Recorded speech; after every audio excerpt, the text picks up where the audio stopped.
Taste the Daily. கழக பொதுச் செயலாளர் எடப்பாடி கே பழனிசாமியின் பிறந்த நாளை முன்னிட்டு கோவை குனியமுத்தூரில் இரத்தத்தின் இரத்தமே என்ற தலைப்பில் நடைபெற்ற மாபெரும் இரத்த தான முகாம். முன்னாள் அமைச்சரும் அதிமுக தலைமை நிலைய செயலாளருமான SP வேலுமணி இரத்த தான முகாமை தொடங்கி வைத்தார்.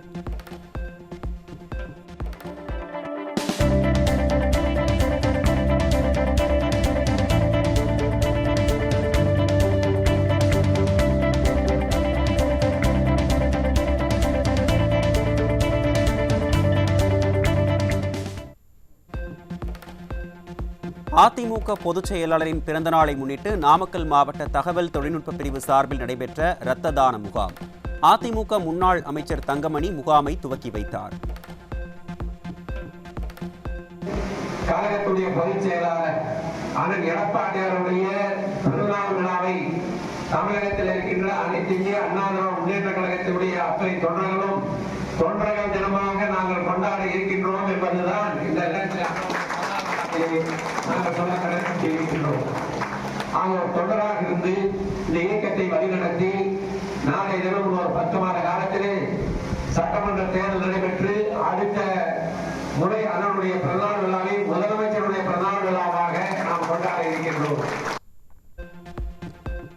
அதிமுக பொதுச் செயலாளரின் பிறந்த நாளை ஒட்டி விழுப்புரம் மாவட்டம் திண்டிவனம் அருகே அதிமுக மாவட்ட தகவல் தொழில்நுட்ப பிரிவு சார்பில் நடைபெற்ற இரத்த தான முகாமை தொடங்கி வைத்தார் அதிமுக MP CV சண்முகம். ஏழை எளிய மக்களுக்கு நலத்திட்ட உதவிகளை வழங்கிய அதிமுக MP CV சண்முகம் பொதுமக்களுக்கு அன்னதானமும் வழங்கினார். அதிமுக பொதுச் செயலாளர் எடப்பாடி கே பழனிசாமியின் பிறந்த நாளை ஒட்டி கழக அமைப்பு ரீதியாக செயல்படும் 82 மாவட்டங்களிலும் மக்களுக்காக நடத்தப்பட்ட மாபெரும் இரத்த தான முகாம். தமிழ்நாட்டின் பல்வேறு மாவட்டங்களில் நடைபெற்ற முகாமில் ஆர்வமுடன் இரத்த தானம் செய்த கழகத்தினர்.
சித்திரை திருவிழாவின் சிகர நிகழ்வாக கள்ளழகர் வைகை ஆற்றில் எழுந்தருளினார்.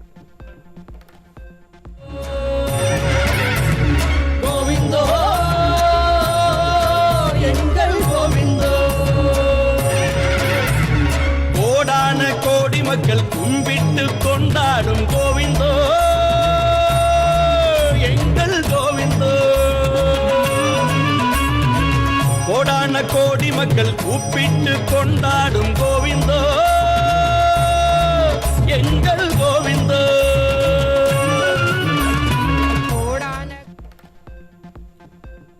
கள்ளழகர் பச்சை நிற பட்டுடுத்தி ஆண்டாள் சூடி கொடுத்த மாலையை அணிந்து கொண்டு வைகை ஆற்றில் எழுந்தருளினார்.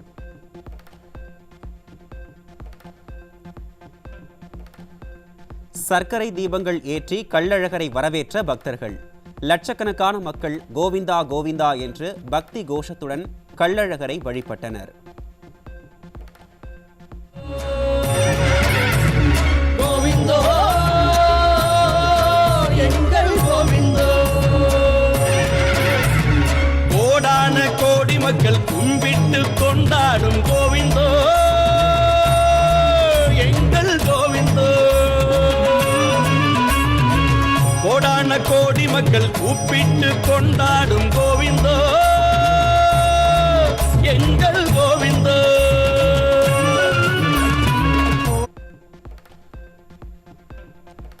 வைகை ஆற்றில் கள்ளழகர் இறங்கும் நிகழ்வின் போது ஸ்டாலின் மாடல் அரசு உரிய ஏற்பாடுகளை செய்யாததால் திருநெல்வேலியைச் சேர்ந்த பக்தர் உயிரிழந்த சோகம்.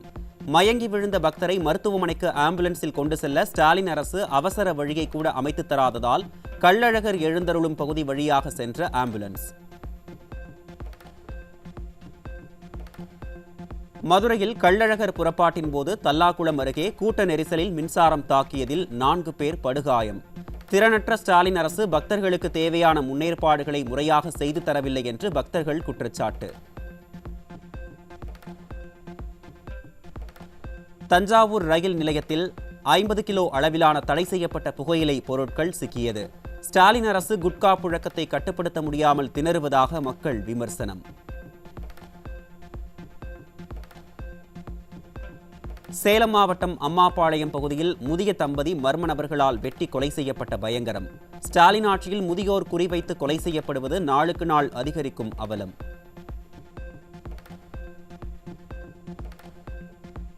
சென்னை மாதவரம் அருகே அதிமுக பிரமுகரின் சகோதரர் மணிகண்டன் என்பவர் வெட்டி படுகொலை.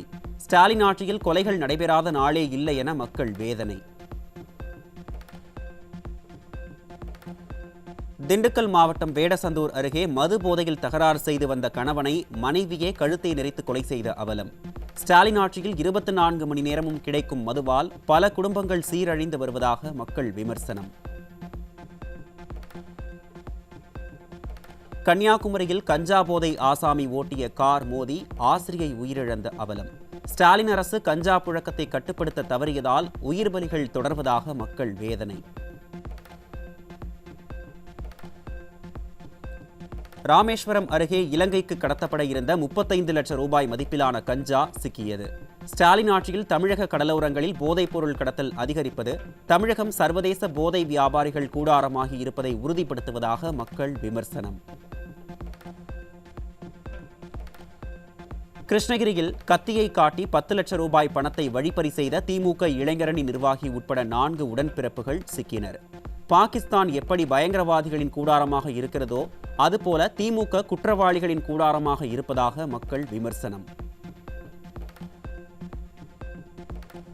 மயிலாடுதுறையில் புகார் மீது நடவடிக்கை எடுக்காத ஸ்டாலின் அரசின் காவல்துறையை கண்டித்து கலைச்செல்வன் என்பவர் காவல் நிலையம் முன்பு பெட்ரோல் ஊற்றி தீக்குளிப்பு. ஸ்டாலின் அரசின் ஏவல் துறைக்கு எதிராக கடும் அதிருப்தி இருப்பது அம்பலமாகி இருப்பதாக மக்கள் விமர்சனம்.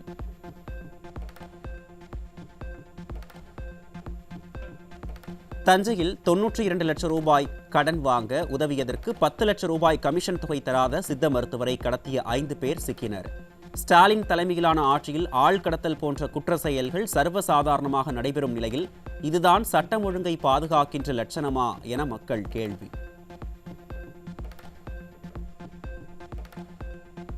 தமிழ்நாடு டாக்டர் அம்பேத்கர் சட்ட பல்கலைக்கழகத்தில் 5 ஆண்டு சட்ட படிப்புக்கு இன்று முதல் மே 31 வரை விண்ணப்பிக்கலாம். BA LLB, BBA LLB, BCom LLB, BCA LLB போன்ற பாடப்பிரிவுகளுக்கு விண்ணப்பிக்கலாம் என்று அறிவிப்பு.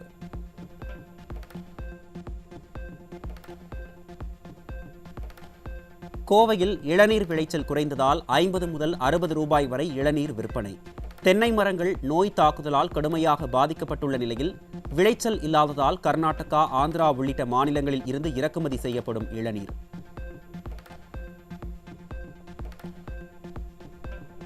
$50 கோடி ரூபாய் மதிப்பீட்டில் 100 மினி பேருந்துகளை வாங்க ஒப்பந்தம் போட்டுள்ள விளம்பர அரசு.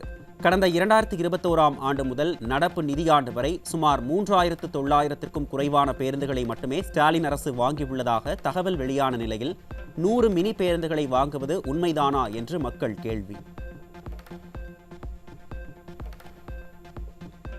தமிழக அரசு பள்ளிகளில் பயிலும் மாணவர்களின் கற்றல் திறனை அளவிடும் தேர்வுகளில் சென்னை மாவட்டம் பின்தங்கிய நிலையில் இருப்பதாக அதிர்ச்சி தகவல். கல்விக்கு முக்கியத்துவம் கொடுப்பதாக வெற்றி விளம்பரம் செய்யும் ஸ்டாலின் ஆட்சியில் தலைநகர் சென்னையிலேயே அரசு பள்ளிகளில் பல்வேறு குறைபாடுகள் இருப்பது அம்பலம்.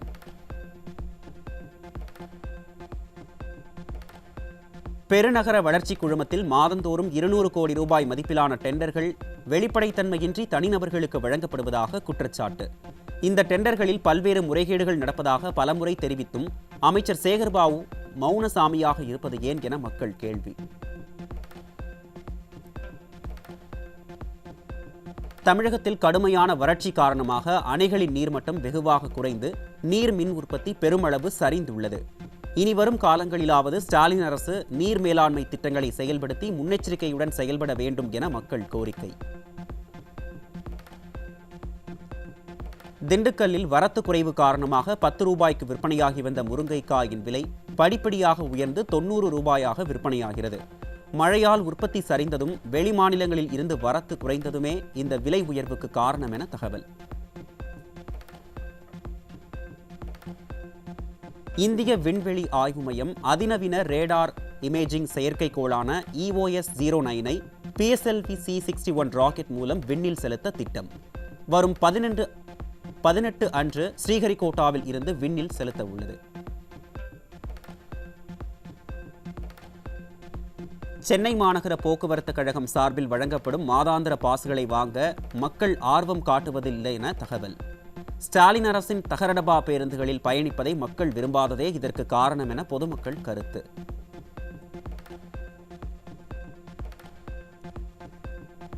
எழுபத்தி உலக அழகி போட்டி தெலங்கானா மாநிலம் ஹைதராபாத்தில் கோலாகலமாக தொடங்கியது. 110 நாடுகளைச் சேர்ந்த அழகிகள் தங்களது பாரம்பரிய உடைகளில் அணிவகுத்து நடனமாடிய நிலையில் இம்மாதம் 31ஆம் தேதி இறுதிப் போட்டி நடைபெறும் என்று அறிவிப்பு.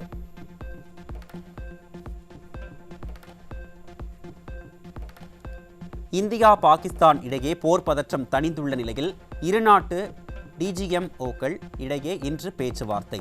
நண்பகல் 12 மணிக்கு பேச்சுவார்த்தை நடைபெற உள்ளது.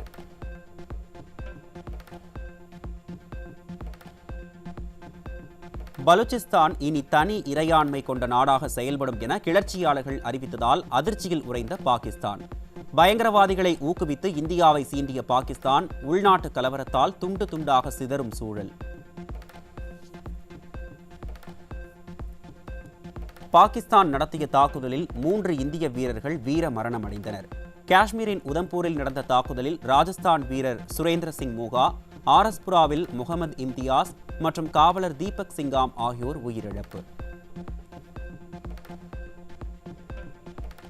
தமிழ்நாட்டின் முக்கிய அணைகள் மற்றும் நீர்த்தேக்கங்களில் அடுத்த வாரம் போர் பாதுகாப்பு ஒத்திகை நடைபெறும். பொதுமக்கள் பதற்றமடைய வேண்டாம் என்று வேண்டுகோள். இந்தியா பாகிஸ்தான் இடையேயான ராணுவ தாக்குதல்கள் நிறுத்தப்பட்ட பின் டெல்லியின் இந்திரா காந்தி சர்வதேச விமான நிலையம் நேற்று வழக்கம் போல் இயங்க தொடங்கியது. இந்த விமான நிலையத்தில் இருந்து தினமும் 1300க்கும் மேற்பட்ட விமானங்கள் இயக்கப்படும் நிலையில் மக்களின் பாதுகாப்பை கருதி சேவை நிறுத்தப்பட்டிருந்தது. பாகிஸ்தானுக்கு ஆதரவான நிலைப்பாடு எடுத்த துருக்கி, அசர்பைஜானை புறக்கணித்த இந்தியர்கள். தமிழகத்தைச் சேர்ந்த 700 பேர் தங்களது பயணத்தை ரத்து செய்தனர். இந்தோனேஷியாவில் உள்ள சுமத்ரா தீவில் 6.2 என்ற ரிக்டர் அளவில் சக்தி வாய்ந்த நிலநடுக்கம் பதிவாகியுள்ளது. சுனாமி அச்சத்தால் மக்கள் வீடுகளை விட்டு வெளியேறி பாதுகாப்பான இடங்களை நோக்கி நகர்ந்து வருகின்றனர்.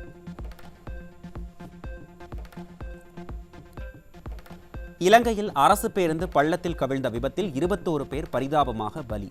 30க்கும் மேற்பட்டோர் பலத்த காயமடைந்திருப்பதால் பலி எண்ணிக்கை அதிகரிக்கும் அபாயம்.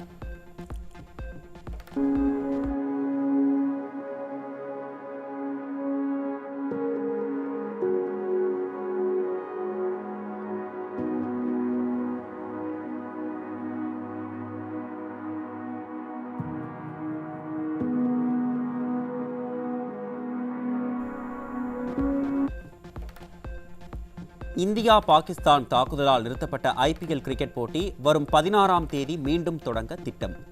இறுதிப் போட்டி கொல்கத்தாவில் இருந்து குஜராத்துக்கு மாற்றப்பட வாய்ப்பு என்றும் தகவல். இலங்கைக்கு எதிரான ஒருநாள் கிரிக்கெட் போட்டியில் சதமடித்து அசத்திய ஸ்மிருதி மந்தனா. இலங்கை அணியை 97 ரன்கள் வித்தியாசத்தில் வீழ்த்தி இந்திய மகளிர் அணி அபாரம்.